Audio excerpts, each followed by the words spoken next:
Entra na minha casa, entra na minha vida, mexe com minha estrutura, sara todas as feridas, me ensina a ter santidade. Quero amar somente a Ti, porque o Senhor é meu bem maior. Faz um milagre, entra na minha casa, entra na minha casa, entra na minha vida, mexe com minha estrutura, sara todas as feridas, me ensina a ter santidade. Quero amar somente a Ti, porque o Senhor é meu bem maior.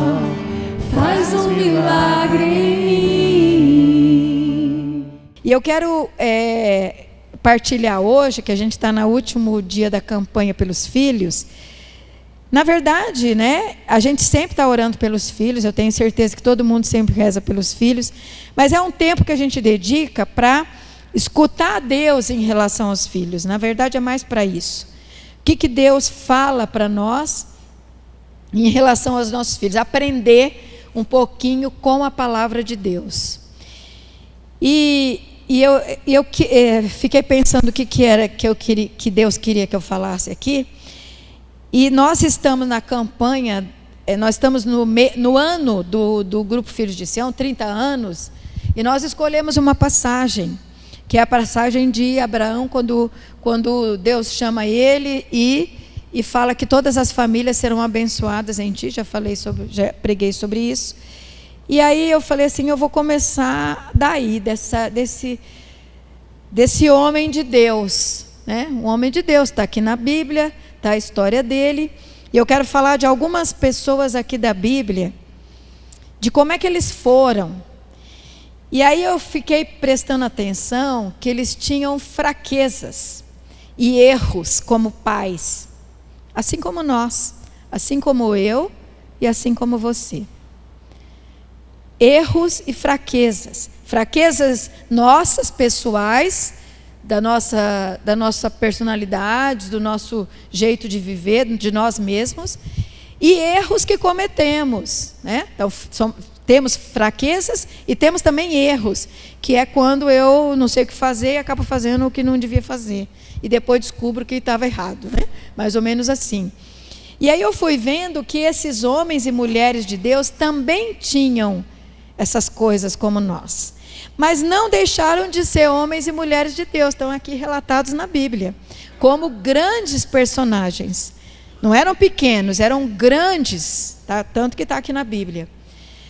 E tinham erros e fraquezas.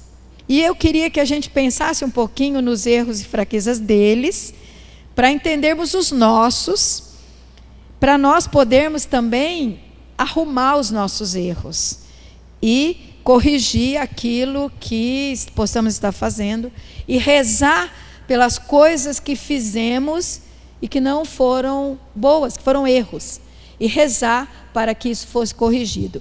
E aí Deus foi me trazendo, aí trouxe o nosso personagem aí, Abraão, né? E fala do nascimento do filho dele, nascimento de Isaac. E está lá no Gênesis capítulo 21, diz assim: o Senhor visitou Sara, como ele tinha dito, cumpriu o seu favor, que havia prometido, que ela iria ter um filho. Sara concebeu, e apesar de sua velhice, deu à luz um filho, Abraão, no tempo fixado por Deus. Abraão pôs o nome de Isaque ao filho que lhe nascera de Sara. No versículo 5 diz assim: Abraão tinha 100 anos quando nasceu seu filho Isaque. E Sara disse: Deus deu-me algo de que rir, e todos aqueles que o souberem se rirão de mim. Olha só, olha como é que Sara foi um pouquinho mal agradecida, né? Porque ela deixou não estou falando mal dos personagens, eu estou falando do relato aqui, né? Ela ficou envergonhada, porque ela era velha. E aí ela pensou assim: o que vão falar de mim, que já sou velha e estou tendo um filho? Vão falar mal de mim. Percebe uma fraqueza de caráter. É uma fraqueza que a pessoa tem. Está muito preocupada com o que os outros vão dizer. Menos preocupada com o filho. Está mais preocupada com o que os outros vão falar. Muitas pessoas são assim. Estão mais preocupadas com o que vão falar de você ou dos seus filhos do que propriamente com o seu filho, com o bem-estar e com o que vai acontecer com ele. Está mais preocupado com o que os outros vão dizer. Eu observei esse tipo de comportamento, que já foi um comportamento de uma fraqueza, né? Mas parece que Deus não liga muito para isso. Ele quer só arrumar as coisas. Ele não quer perfeição. Percebe que ele não escolheu homens e mulheres perfeitos. Escolheu com fraquezas. E aí, depois nós temos um episódio, quando vai um pouquinho mais adiante, que vocês conhecem muito bem, que eu não vou ler, quando Abraão vai para matar o seu filho, porque ofereceu o seu filho em sacrifício, matar, levar à morte. Eu fiquei observando, e Abraão vai muito docilmente levar o seu filho para ser sacrificado. E eu sempre escutei isso nas pregações como uma virtude. Abraão obedeceu a Deus, ao pedido de Deus, e foi lá oferecer o seu filho. Mas ele não derramou nenhuma lágrima, ele não fez nada. Aí eu falei: que homem é esse? Que pai é esse?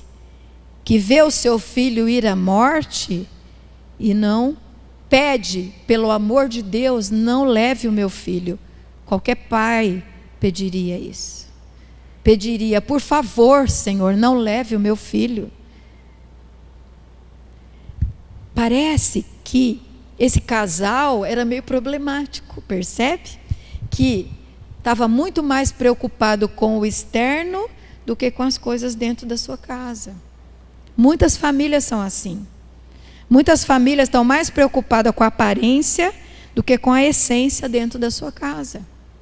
E vivem de um jeito que não vai fazer bem para os seus filhos. Tanto que a sequência aqui, depois Deus mesmo intervém e fala: não precisa matar, não quero que mate o seu filho. Deus mesmo intervém. Mas ele não abriu a boca para pedir a Deus para que não levasse, não matasse o seu filho. O que seria a atitude do coração. Muitas famílias estão mais para a aparência do que para o coração. Como é que é a tua família? Com o que vocês estão preocupados? Porque nós temos que ficar preocupados com o coração e não com a aparência. É o coração que o Senhor vai ver e que vai mover a vida. Pensa nisso.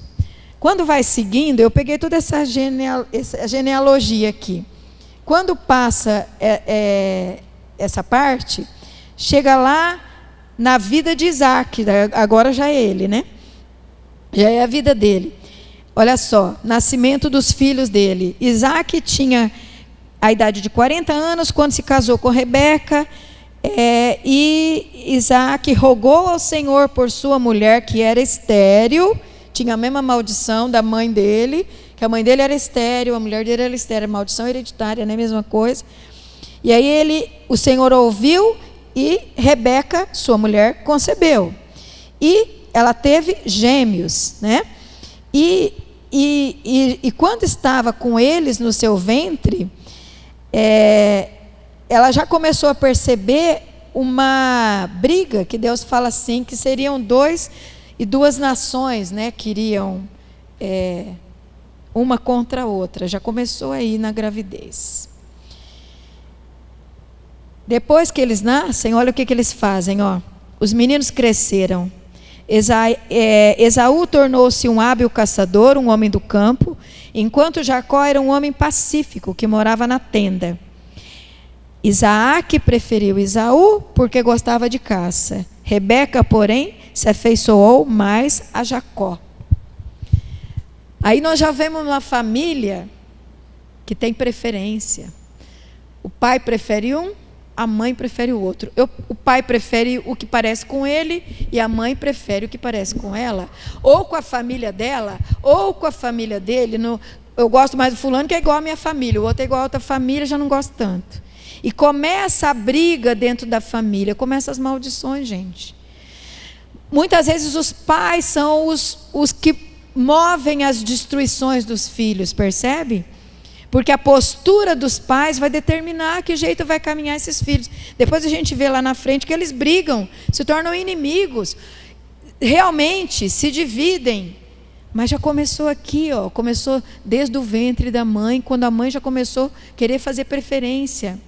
E depois o pai escolheu um e a mãe escolheu o outro. E já começou a criar uma família doente. Nossas famílias são doentes. A gente fala dos filhos porque é fácil falar do filho. Meu filho é isso e aquilo. O filho é problemático. Não, gente, as famílias são problemáticas. Nossas famílias são problemáticas. E nós precisamos enxergar a nossa família para enxergar o problema. Enxergar como ela é. Isso aqui é ruim de escutar, né? Vocês não estão gostando de escutar isso que eu estou falando. É ruim escutar isso. Mas os problemas das famílias. Quando eu detecto que a minha família está problemática, eu coloco diante de Deus e falo: Senhor, arruma a minha família. Não está certo, eu preciso. E eu sempre faço uma coisa que é: Senhor, me mostra o que eu não enxergo. Porque tem coisa que eu não enxergo, me mostre.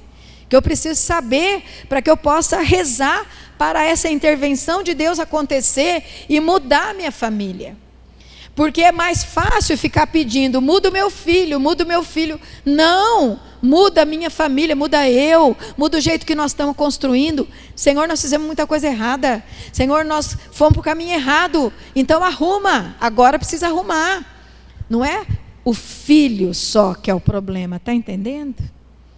Existe um problema anterior, que nem a gente está vendo aqui, ó. Existe até a maldição anterior, que nem a mulher que era estéril, a mulher do Isaac era estéril, e já vinha da mãe dele que era estéril, que teve que rezar para poder ter o filho, e ainda assim continuou no erro, né? Continuou fazendo muitas coisas erradas. Leiam a Bíblia para vocês verem quantas histórias de erros existem na Bíblia. De pessoas que erraram, mas depois apresentaram a Deus, e Deus teve misericórdia e arrumou o erro. O que você precisa hoje, não é só rezar: Deus, liberta o meu filho. Deus, liberta o meu filho da bebida. Deus, liberta o meu filho do caminho errado. Não é só isso que você tem que rezar. Senhor, liberta antes. O que aconteceu antes? Foi hereditariedade? É uma hereditariedade que ele tem? É um erro que eu cometi? É um erro que a minha família comete? Me mostra, Senhor, e que possa ser corrigido diante de Ti. É preciso que isso aconteça, senão não vai mudar. Senão você está só pedindo uma mágica. Mais ou menos assim que as pessoas gostam de mágica. Né? Dormiu de um jeito, acordou de outro. Não vai acontecer, tá, gente? Não é assim. Milagre é aquilo que eu enxergo, coloco diante de Deus e aí então Ele faz o milagre. Mágica Ele não faz, tá? Deus quer a mudança da essência. Ele não faz mágica. Ele faz milagre, que é diferente. Nós precisamos enxergar como é que a nossa família está. Só que tem uma coisa boa. Daí eu fui pensando: Senhor, mas tem muita coisa ruim aqui, né? Muito exemplo, muita coisa errada. Mas daí Deus me lembrou de um pai e uma mãe que foram muito bons, que eram curados, que eram segundo o coração de Deus. E aí Deus me trouxe a situação de Maria e José. E me falou assim: estes conseguiram ser uma família segundo o meu coração. Estes conseguiram porque Maria passou uma situação extremamente difícil, que era para ela ter vergonha de todo mundo, né? que Sara estava morrendo de vergonha de todo mundo, ela não. Ela poderia ter sentido vergonha na situação dela. Como eu, grávida, vou explicar isso para todas as pessoas? Como? Que vergonha, uma grande vergonha para uma mulher na sua época isso. E ela disse sim a Deus. Ela não teve medo e nem se preocupou com a opinião das pessoas, mas só com o que Deus queria para a vida dela. E encarou isso e aceitou isso sozinha, porque até então o seu noivo não sabia dessa história. Ela aceitou sozinha diante de Deus, aceitou fazer a vontade de Deus. E aí então, depois o seu noivo também conseguiu dar a resposta certa diante de Deus, porque ele poderia ter largado ela ou então até falado mal dela, mas ele escutou a Deus que falou: não, é para você ficar com ela. Escutou a Deus, foi um homem de Deus. Se expôs à humilhação, se expôs à opinião alheia, e ele conseguiu dizer sim.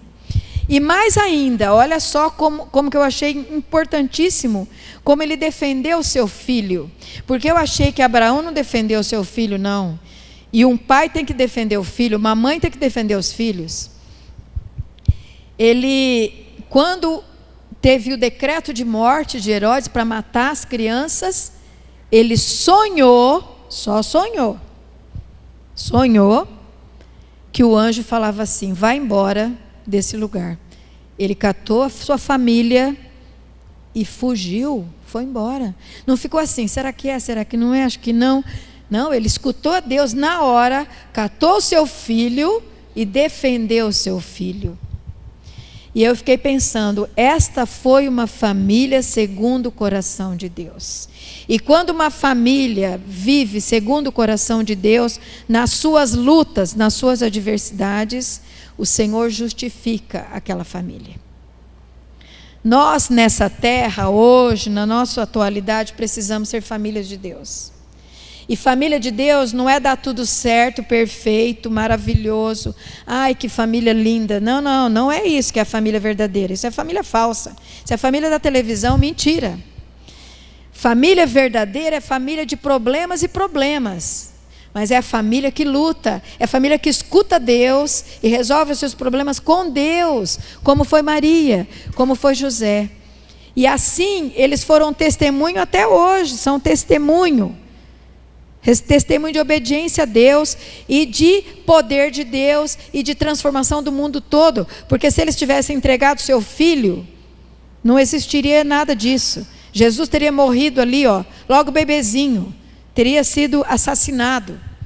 E eles defenderam o seu filho porque Deus mandou defender, contra a opinião dos outros, contra o que os outros falavam, escutando a Deus. É isso que Deus precisa para o nosso momento. Gente, nós estamos num mundo extremamente difícil. Se vocês sabem disso, eu tenho minha família, sei quanto que está difícil. Nós precisamos ser famílias de Deus, que escuta Deus e que age conforme a direção de Deus. Não a do mundo, não da opinião dos outros, não de acordo com a nossa própria família que fala isso ou aquilo, mas com a direção de Deus. Deus está precisando muito de mães e de pais cheios do Espírito Santo e que escutam a Deus. Nós somos chamados a sermos essas pessoas nessa terra, porque tem poucos, e Deus não conta com muita gente, mas ali também não tinha só Maria e José, e ele conseguiu. Deus precisa de você, da sua família, para ser testemunho. Para um pouco e pensa, como é que está a tua família? Que jeito vocês estão vivendo? De aparência? Enfrentando as coisas que jeito? Como é que está a coisa dentro da sua casa?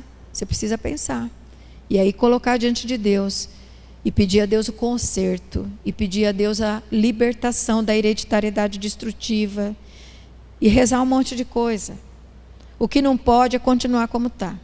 Colocando só a foto do filho e rezando só para o filho mudar. Porque ele é uma consequência de um monte de coisa, tá? Não é ele que precisa mudar, é a família toda que precisa mudar. Então é isso que nós temos que colocar nesse último dia da campanha. Eu quero colocar essa mensagem para todos que estão aqui e aqueles que vão escutar. E é o que Deus espera de nós que nos dizemos cristãos no ano de 2020, aqui vivendo tudo isso que nós estamos vivendo. Isso que o Senhor está esperando de nós. Que sejamos testemunho, que sejamos pessoas que levam a família segundo a orientação de Deus. Amém?